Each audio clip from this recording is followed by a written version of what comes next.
अगहन मास के शुक्ल पक्ष की मोक्षदा एकादशी की कथा। युधिष्ठिर बोले, हे त्रिलोकनाथ, कृपा करके आप मांगसीर मास के शुक्ल पक्ष की एकादशी की कथा का वर्णन कीजिए। श्री कृष्ण बोले, हे राजन, आपकी धर्म में रति देखकर मेरा हृदय प्रसन्न होता है। मोक्षदा एकादशी प्राणी के समस्त पापों को नष्ट करने वाली है। इस दिन भगवान श्री दामोदर का पूजन विधि विधान से करना चाहिए तथा उत्पन्न के दिन जैसा संकल्प करते हैं उसी प्रकार संकल्प करें और स्नान आदि से निवृत्त होकर भगवान की पूजा करें। इस एकादशी के विषय में एक पौराणिक कथा है जिसे श्रवण करने से ही प्राणी ही नहीं वरन उसके पितर तक तर जाते हैं।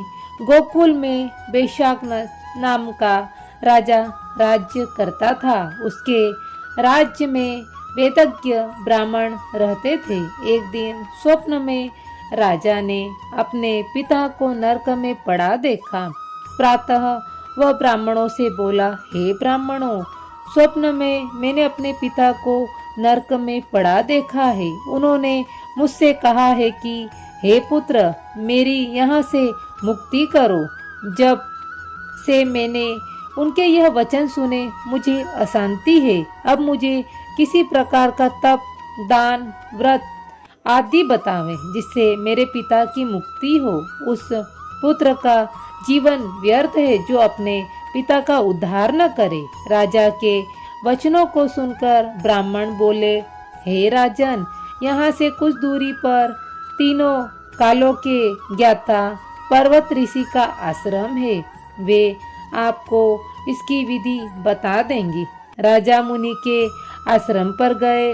उस आश्रम में अनेक योगी मुनि तपस्या कर रहे थे। राजा ने उनको जाके प्रणाम किया।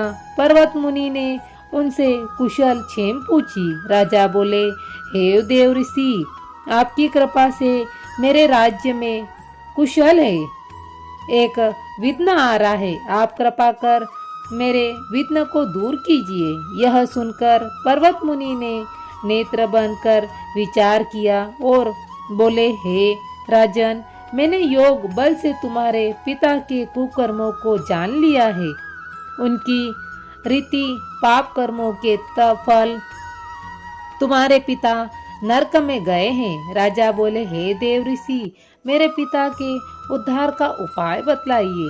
तब मुनि बोले, हे राजन, मांगसीर मास के शुक्ल पक्ष में जो एकादशी होती है, आपका उस व्रत को करने का पुण्य अपने पिता को दे और पिता की मुक्ति होगी। मुनि के वचनों को सुनकर राजा लौट आया। उसके कुटुंब सहित मोक्षदा एकादशी का उपवास किया। उसके पुण्य के प्रभाव से राजा के पिता को मुक्ति मिली। इस एकादशी को जो प्राणी व्रत करते हैं उसके समस्त पाप नष्ट हो जाते हैं।